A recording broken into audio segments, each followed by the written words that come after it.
மகா,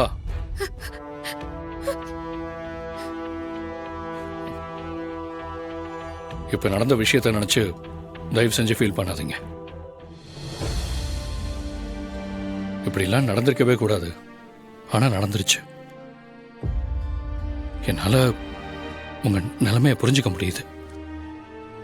நடந்த தப்புக்காக நான் உங்ககிட்ட சாரி கேட்டுக்கிறேன்.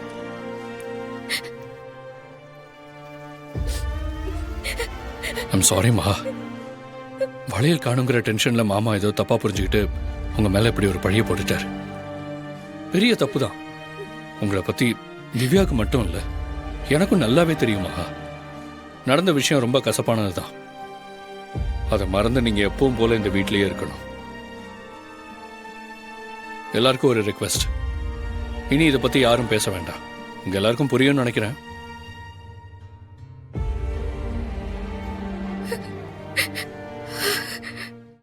இன்றே டவுன்லோட் செய்து உங்கள் ஃபேவரட் ஷோக்களை என்ஜாய் பண்ணுங்க.